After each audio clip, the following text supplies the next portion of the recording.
जो विधी वगैरे होणार आहे तो रात्री 4 वाजेपर्यंत चालण्याची शक्यता आहे। कारमध्ये सामान टाकून देतो। ही आपली बाईक पार्किंगला लावलेली आहे। एक सीन झाला आहे, गाडीत सामान ठेवतो ठेवता हेल्मेट डायरेक्ट पडलंय। आपले संध्याकाळचं लोकेशन आहे, लॉन्स वगैरे एक नंबर आहे मस्त। आता भरवलं कोणी भरवलं? मग जाय तू। नाही लोकांसाठी राहू दे। नाही यार जाय तू मध्ये। थोडा मोठा आजचं शूट असं होतं ना, फक्त 5 मिनिटाची हालत झाली। ती बाई डायरेक्ट अशी पाय टाकला भाई तिने, तुझी झोपण गाडी गेली पाहिजे तिच्यापासून।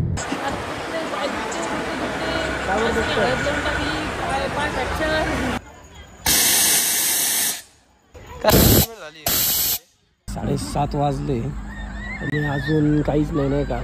3 वेळा मला गाडीवर झोप लागली। मला वाटलं नव्हतं इतकं इझी असेल घाटावर उतरणं माझ्यासाठी। 2 तास झोपून आपल्याला लगेच आपल्या पुढच्या शूटला निघायचं आहे। Hello guys, good morning. आपण आज आलो संभाजीनगरला आणि आज आपलं आहे ना वेडिंग शूट आहे। वेडिंग शूटसाठी आपण आलेलो होतो इथं। ते काम आज चालू होणार आहे। सकाळची हळद आहे, आपल्याला 10 वाजेपर्यंत बोलवलं होतं त्यांनी, पण इथेच आपल्याला 9:45 झाले आणि अजून कॉल पण नाही आला। त्याच्यामुळं अजून जायची आणि निघायची काय घाई करायची नाही आपल्याला। आणि समोरचा व्ह्यू बघू शकता तुम्ही, हे बघा जबरदस्त व्ह्यू आहे।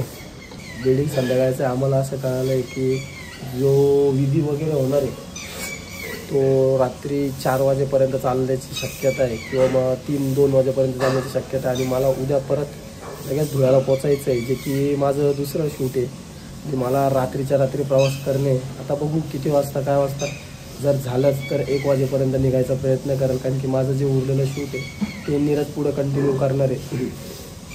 12 किंवा 1 वाजेपर्यंत, जास्तीत जास्त 2 वाजेपर्यंत धुळ्यासाठी निघणार आहे, कारण की पुढचं जे शूट आहे ते सकाळी 8 वाजता चालू होणार आहे। आणि पॅकिंग वगैरे बघा, तुम्हाला दाखवतो कसा पसारा करून ठेवला आहे। कपडे वगैरे असेच पडलेले, चार्जर वगैरे रात्री आलो तसंच कपडे काढून तसेच ठेवून दिलेले।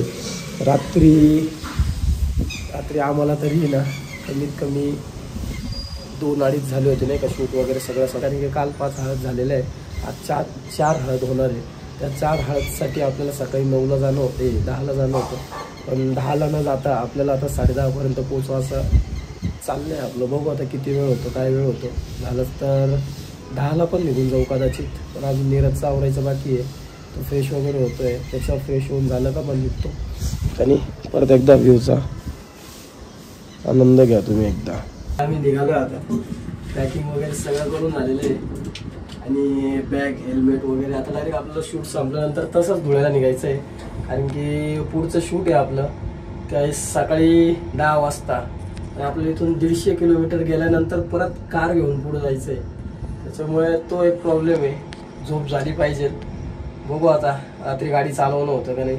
आता तर सध्या सामान वगैरे हेल्मेट वगैरे घेऊन निघालो आम्ही। नाही बघा, मी आता बाईक घेतो, कारमध्ये सामान टाकून देतो। ही आपली बाईक पार्किंगला लावलेली आहे आणि तो बाईकनी नीरज निघणार आहे कारने। आणि ती बघा नेक्सॉनच्या मागे लावलेली आपली कार। कारमध्ये सगळं सामान टाकलं काय टेन्शन नाही राहणार, आपलं कारमध्ये सामान सेफ राहील। कॅमेरा बॅग आणि ते पुढंच ठेवून देऊ आहे।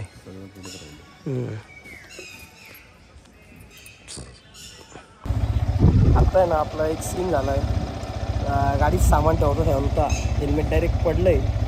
आता वाईजर तुटलं आहे का काय झालं आहे काही आयडिया नाही मला, काही बघितलं नाही त्याला, तसाच ठेवून दिला। टेन्शन नको यायला पाहिजे जर तुटला असेल तर। तुम्हाला आता लॉन्सला पोचल्यानंतर दाखवतो काय झालं आहे। काजाला लागलं आहे डायरेक्ट, हेल्मेट पडलं, धक्का बसला आहे डायरेक्ट। वायझरसुद्धा चेक नाही केलं, तसं उलटं पडलेलं तसं उचलून डायरेक्ट गाडीत ठेवून दिलेले। आता म्हटलं डायरेक्ट संध्याकाळी बघू, नाही तर मग लॉन्सला पोचल्यावर बघू आपण। आता चला मग भेटू आता। गाईज तुम्हाला दाखवतो आता मी हेल्मेट कसं पडलं होतं।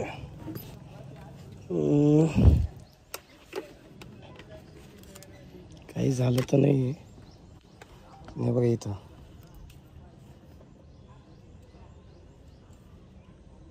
वाचलंय, आज वाचलं काय रे बरं झालं ते कवर लावलेलं होतं मी, नाही तर गोप्रो डायरेक्ट गेला होता. तसे काम चालू आहे डेकोरेशनचं काम वगैरे चालू आहे. मला बोलवलं आहे हळदीसाठी. हे बघा हळदीसाठी 4 हळद अजून बाकी. आम्ही फक्त आता सिंगल कॅमेरा घेतला आहे. बाकी बघू आता कोण कोण आलं आहे ग्रुपचं. 9 हळद आहे. 9 परेशान झाले हळद तरी. आणि त्या हळद असे खेळता ना का भयानक. म्हणजे हळद करता करता कॅमेरा तर वाचवावा लागतो पण स्वतःला पण वाचवावं लागतं नाही का. हां आता बघू रात्रीचं स्टेज.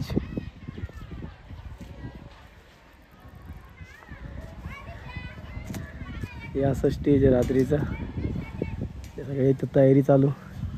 आणि हे भाई लोक असे बसलेले. एक हळद करून आलो आहे आम्ही. एक हळद करून आलो होता. इकडे बॅक साईडला चालू होती हळद. इकडे करून आल्यानंतर निवांत आता इकडे येऊन बसलो आहे. तर अजून आता अर्धा 1 तास काही काम नाही. अर्धा तासानंतर परत एक हळद शूट करायला जायचं आता. बघू आता ती किती वेळ चालती. इथं चालली 15 ते 20 मिनटं. बघू आता. आणि आपले संध्याकाळचं लोकेशन आहे. लॉन्स वगैरे एक नंबर आहे मस्त. बाईची हळदी घेऊन झाली.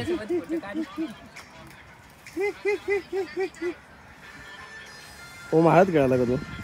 आता भरवलं कोणी भरवलं. काही कोणी बरोबर विकास भाऊ कुठे गेल ते माणूस ते हरीश आले इकडं शांतपणे दिलं भाऊ डायरेक्ट बरोबर. आणि माणूस हसायला दात काढू काढू. आता मला माहिती मला हे तोंड कुठं पुसायचंय. कुठं पुसायचंय. आताच पुसला असतं पण कसं पायाला लागेल द्यायचंय माणूस.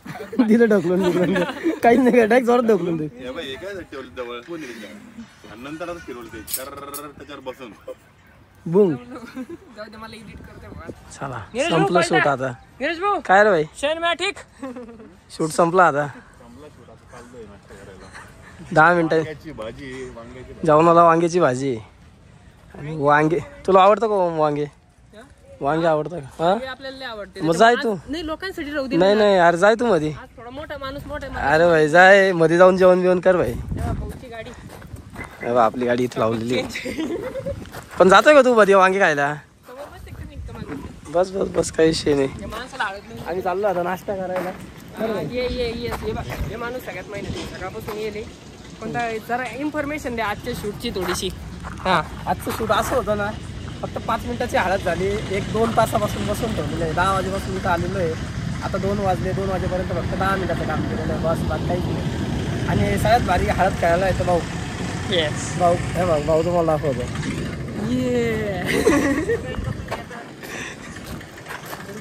हे भाऊ पण हळद खेळले. किती पण हळद ना बरंच नाही. फुल इकडं फॅटाचं जुगाड चालू आहे. फोटोग्राफरकडेच दिलेलं आहे सगळं कॉन्ट्रॅक्ट. का हो दादा हिच्यावर चाललो या अंतर. ही पट्टी ना अशा अंतरावर चाललो 70-80च्या स्पीडने रेल्वे स्टेशनच्या रोडला. आणि तिथे ते अशी मध्ये झाडं लावलेले ना. ती बाई डायरेक्ट अशी पाय टाकला पाहिजे तिने. तुझ्या झोपण गाडी गेली पाहिजे तिच्या बसून. म्हणजे समजा अशा इथून पाय टाकला. तिने मधून उतरली ती. मला दिसलीच नाही ती झाडांमुळं. मी असं चाललो तिने असा पाय ठेवला आणि आपली गाडी असं तिला पास झाली. तिला एक विकेट होती आज. पाऊस चालू झालाय आता. संध्याकाळच्या लग्नाचं काय हाल होईल काही समजत नाही. पुन्हा पाऊस चालू झालेला आहे आता. पाऊस थांबला पाहिजे नाही तर ना हाल होतील. भाऊंना पावड्याचं दुकान भेटत नाही का.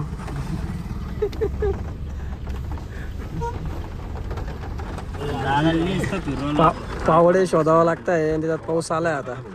पावसामुळे विषय नको होऊन जाणार. रात्रीचं सगळ्याला लग्न कारण की 3 दिवसापासून हाच प्रोग्राम चालू आहे. पाऊस येतो. ते पण तुमच्यामुळे सेफ्टी चालल्या. अरे सेफ्टी चाललं बरोबर पण आपल्या गाडीचे अरे भाई आज तू गाडी हळू चालव. एखादा येईल नाही तर दादा तुम्ही चालव. दादा माझं नशीब याच्यापेक्षा भारी आहे. मग 2च्या जागी 5-6 जातील. मग ते नाश्ता करायला घेऊन आले आम्हाला. आणि युनिक समोसे खाऊ घालणार आहे इथं आपल्याला. काहीतरी छोटेसे समोसे ते खाण्यासाठी आलो आहे आता इथं. बघू कसे काय. अवतर तर एकदम खराब झालेलं आहे. हळदीने भरले सगळे आता. बघू कोणते समोसे आता इथे संभाजीनगर मधले सगळ्यात भारी आहे म्हणे, छोटे एकदम बघू शकता तुम्ही, एकदम छोटे छोटे, बघू कसे लागतात ते. भाऊंनी हे समोसे ऑर्डर केले आता, हे बघा भाऊ होऊन आलेले आम्हाला, सगळे बद्दलचे सुरू झाले. खाऊन घेतल्यानंतर दाखवतो, सांगतो मी तुम्हाला आता कसे पैकी सगळे आहे ना. ब्रेक टाईम झाला आहे आमचा आणि जो तो मोबाईल चार्जिंगला लावून गेम खेळायला बसला आहे आणि भाईचं कॉम्पिटिशन लागलं आहे का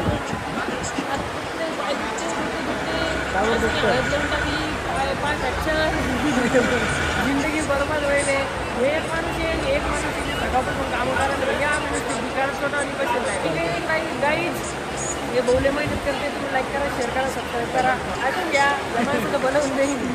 काही काही नाही, जिंदगी चालू आहे, या अशी चालू आहे जिंदगी, अशी टाइमपास चालू आहे फक्त. आता 1 तास टाइमपास आहे, त्याच्यानंतर परत कामाला लागायचं आहे. पाऊस येण्याची दाट शक्यता आहे, पाऊस आला तर माझ्या येणार असं वाटतं. काय रे तासाची झोप झाल्यानंतर उठून स्टेजजवळ आलो आहे आम्ही आता. आणि हे बघा स्टेज ओपन केलं आहे, जे की सकाळी पूर्ण पॅकिंग करून ठेवलं होतं ते ओपन केलं आहे. टेस्टिंग वगैरे चालू आहे, कोल्ड फायर वगैरे सगळं लावून झालेलं आहे मस्तपैकी. आता टेस्टिंग चालू आहे त्यांची. थोडाच वेळच तुम्हाला आता सगळं झाल्यानंतर कसं दिसेल ते दाखवतो. हे बघा रात्रीसाठी ही पण तयारी झाली आहे. रात्री 12-1 वाजता आपल्याला परत धुळ्यासाठी निघणं आहे आणि पूर्ण रात्रीचा प्रवास करणं आहे. रात्री जाम नको व्हायला, झोप नको लागायला. झोप तर आत्ताच लागते, अर्धा 1 तास झोपल्यामुळं काही वाटलं नाही. पण आता हे बघा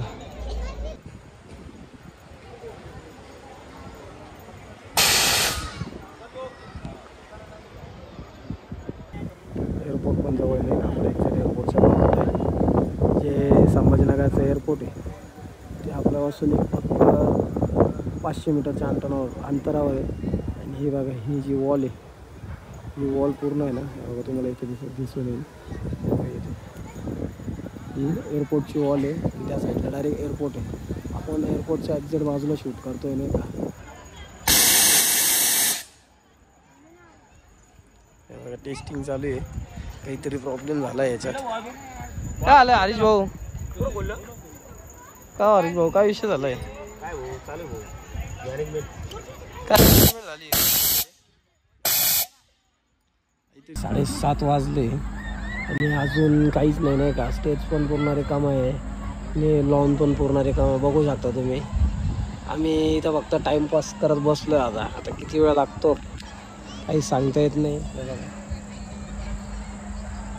फक्त टाइमपास चालू आहे आणि पब्लिक जेवणाला गेली. आता किती वेळ लागतं काय माहिती आहे बघा. स्टेज पण अजून पूर्ण रेडी नाही आहे, अजून अर्धा 1 तास तरी लागेल असं वाटतंय मला. तोपर्यंत नवरदेव येईल. नवरदेव आम्हाला तरी असं वाटतं आहे का 7:30 झाले ना, 9 वाजेपर्यंत नवरदेव येईल आता. आणि लग्नात 10 ते 10:30-11 वाजता लागेल. आता बघू किती वेळ लागतो. हॅलो गाईज, आपल्याला आहे ना शूट अर्धच सोडून निघावं लागतं आहे. आपली पॅकिंग वगैरे करून झालेली आहे. आता बाकीचे आहे बघा, आत्ताशी वाजले 1:15. मी बाकीचे आता शूट करताय मध्ये. मी आता पॅकिंग वगैरे करून निघालो आहे कारण की मला उद्या परत सकाळी शूट आहे. त्याच्यामुळं मला आता थांबता नाही, मला धुळ्याला जायचं आहे. धुळ्याहून परत पुढे 150 किलोमीटरचा प्रवास आहे माझा. त्याच्यामुळे मला आता निघावं लागतं. शूट अर्ध सोडून निघतो, बाकी गाडीवर सांग. आपण आता आहे ना शूट वगैरे ना अर्ध सोडून निघालो आहे. याची स्टोरी ना मी तुम्हाला थोडं पुढे गेल्यानंतर एकदा परत सांगेल. पण सध्या आहे ना आपल्याला आपला एक मित्र आहे गणेश म्हणून, त्याला भेटायचं आहे. तो याच्या पुढच्या चौकात आपल्यासाठी थांबला आहे. त्याचा जॉब 12:30लाच संपला होता, पण तो भाई आपल्यासाठी आता 1:30 वाजत आला. 1:30 वाजेपर्यंत थांबला आहे. त्याला भेटू, त्याच्यानंतर बघू पुढे कसं जायचं. पण सध्या तरी प्लॅन आता त्याला भेटण्याचा आहे. 5 मिनटं तरी त्याला द्यायचे. 5 मिनटं दिल्यानंतर आपण पुढं निघू आणि आपल्याला धुळ्यात आहे ना 4 वाजेपर्यंत पोचायचं आहे. कसंही करून 4 वाजेपर्यंत जर पोचलो आपण तर आपला आराम होईल. इथं आपला आराम होणार नाही. McD McD McD McD McD okay okay okay okay okay. यायची यायची यायची यायची यायची यायची यायची. गणेश भाई गणेश भाई गणेश भाई.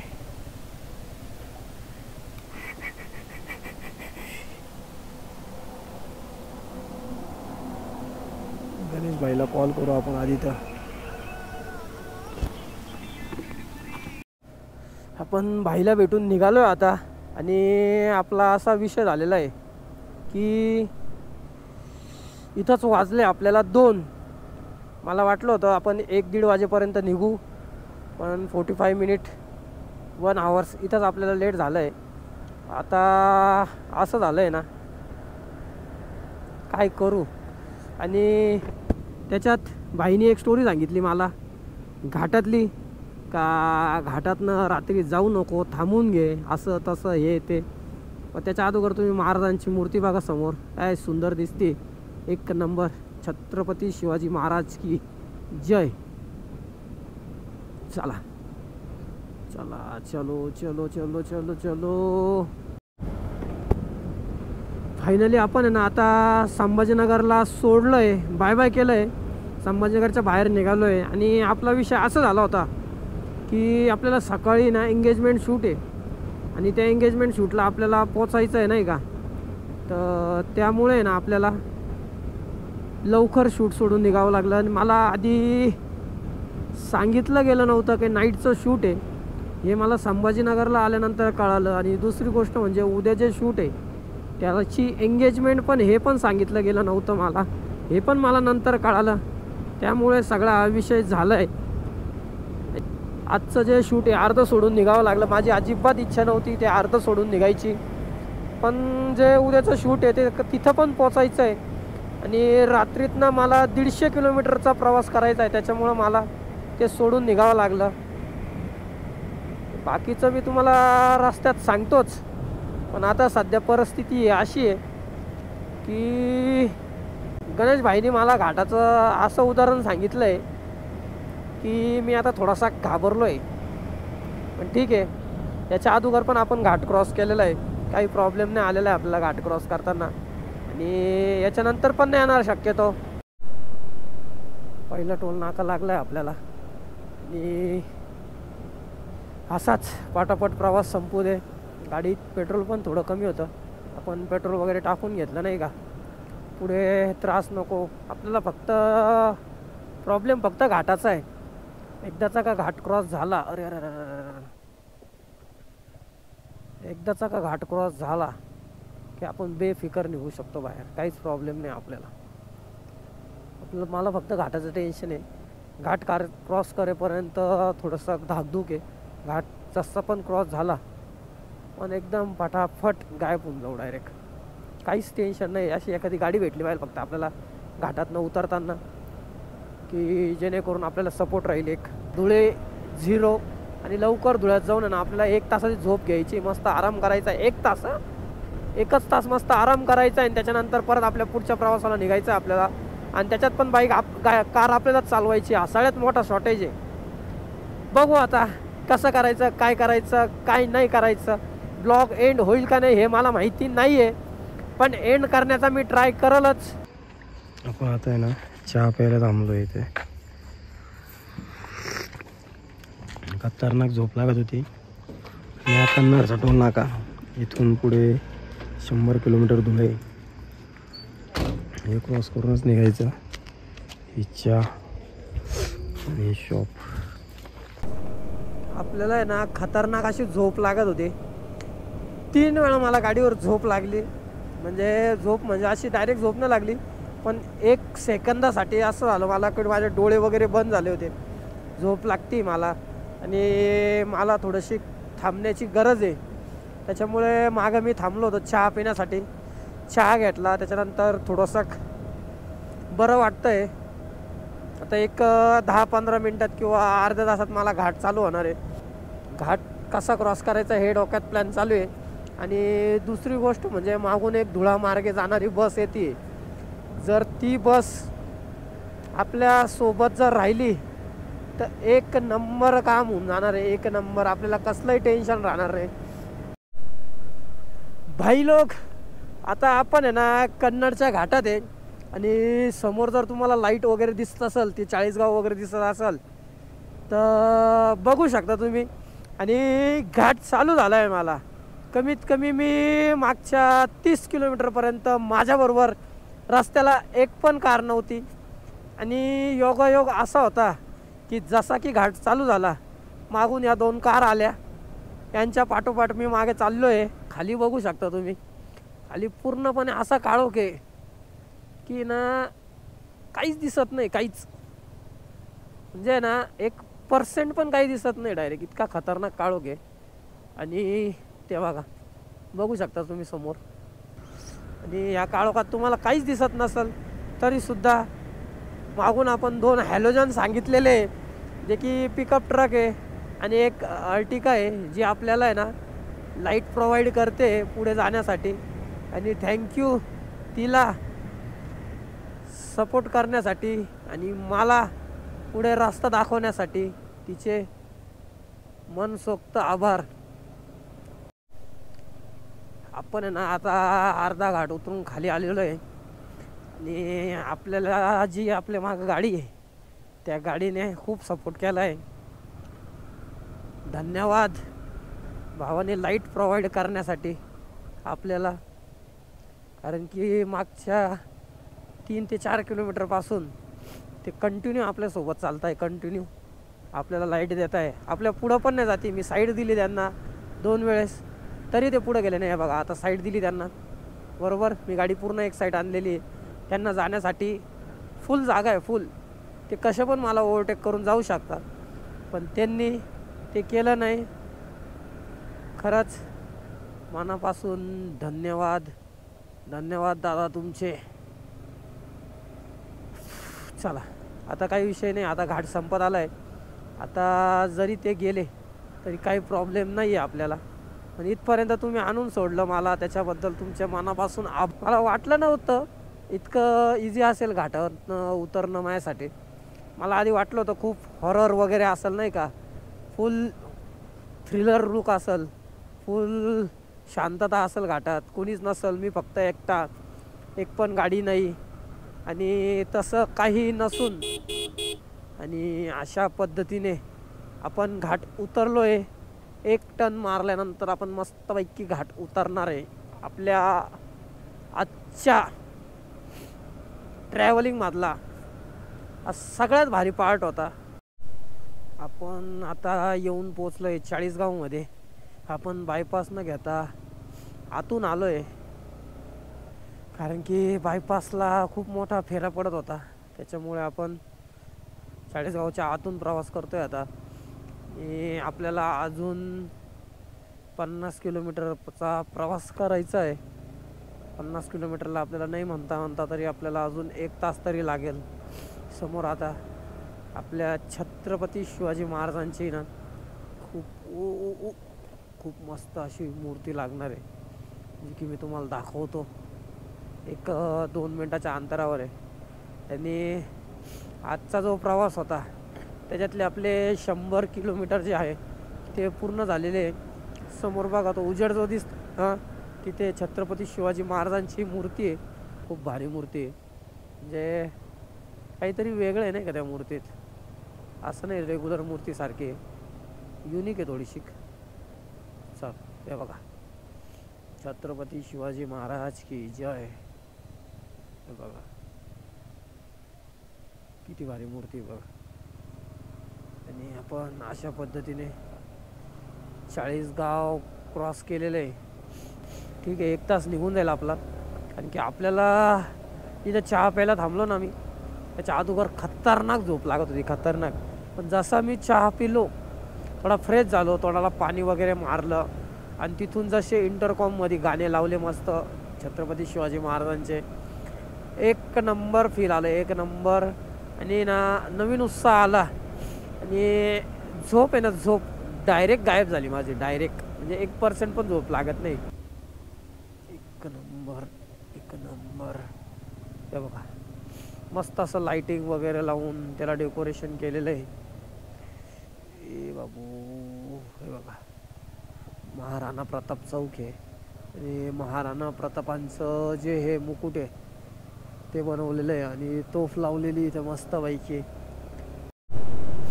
आजचा प्रवास घाटानंतर चालू झाला होता ते 40 गावमधून. आपण आता येऊन पोचलो आहे धुळ्यापासून फक्त 16 किलोमीटरला. इथून धुळे 16 किलोमीटर आहे. आणि धुळ्याच्या अगोदर जो टोल नाका लागतो आपण त्या टोल गेटवर येऊन पोचलो आहे. मला आधी तर खूप झोप लागत होती, पण त्याच्यानंतर जे छत्रपती शिवाजी महाराजांचे सॉन्ग लावले आपण आपल्या इंटरकॉममध्ये आणि त्याच्यानंतर जी झोप पळाली असेल आपली, एक नंबर फील आलं आहे. आणि रस्ता कधी संपला हेच समजलं नाही का मला. पूर्णपणे फील घेत आलो आहे मी, मजा केली आहे, एन्जॉय केला आहे सोलो राईडचा. आणि आज जे मला वाटलं होतं की खूप खतरनाक हाल होणार आहे माझे, मला आहे ना खतरनाक असं ट्रॅव्हलिंग करावं लागणार आहे. आजचं लाईफमधलं सगळ्यात खतरनाक ट्रॅव्हलिंग असेल, पण तसं काही झालंच नाही आहे. आणि घरी जाऊन सगळ्यात आधी तर फक्त मन सोक्त झोपायचं आहे असं तुम्हाला वाटत असेल, असं मला पण वाटतं आहे. पण तसं काही आपल्या लाईफमध्ये होणार नाही आहे, कारण की आता मला तरी वाजता घरी पोचत 5 वाजणार आहे आपल्याला. आणि लगेच 7ला उठून आवरायचं आहे, 8ला आपल्याला शूटसाठी निघायचं आहे. आणि त्याच्यात पण कार मलाच चालवायची आहे.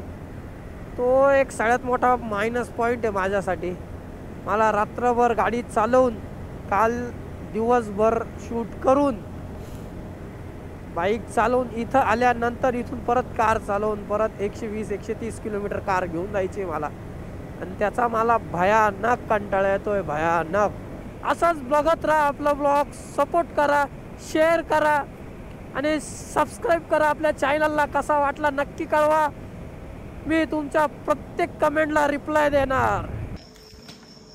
फायनली मी आता आहे ना ऑफिसला पोचलो आहे. 2 तास झोपून आपल्याला लगेच आपल्या पुढच्या शूटला निघायचं आहे. आता पहिले घरी जाऊन मस्त झोपतो, आराम करू. बघू आता बेल वाजवल्यानंतर कोण येतं.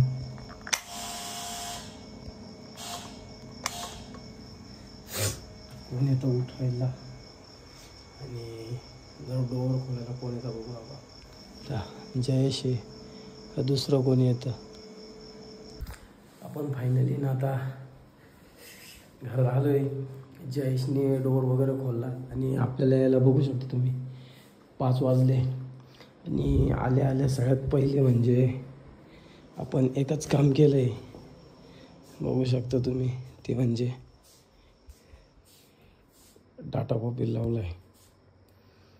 बघा, ऑल्टिक्स मेमरी कार्ड, आपला कॅमेरा. सगळ्यात आधी आपण आता कार्ड कॉपीला लावलं आहे. आणि आता आज झोपतो थोडासा. आपल्याला फक्त 1 ते 1.5 तास भेटणार आहे झोपायसाठी. 1 ते 1.5 तासात जेवढं झोपता येईल 1 ते 1.5 तास झोप घेऊन आपल्याला परत आता निघायचं आहे नंदुरबारसाठी. अजिबात ताकद नाही राहिलेली, अजिबात नाही. तर असं झालेलं आहे की नको, पण शूट घेतलं आहे ते पूर्ण करावं लागणार आहे, कारण की नंदुरबारवरून आल्या आल्या आपल्याला परत पिंपळगावसाठी निघायचं आहे. त्याच्यामुळं आता झोपतो. Good night. वाटलंच तर ज्यावेळेस सकाळी निघाल त्यावेळेस परत एकदा तुमच्याबरोबर बोलाल. Bye bye, good night.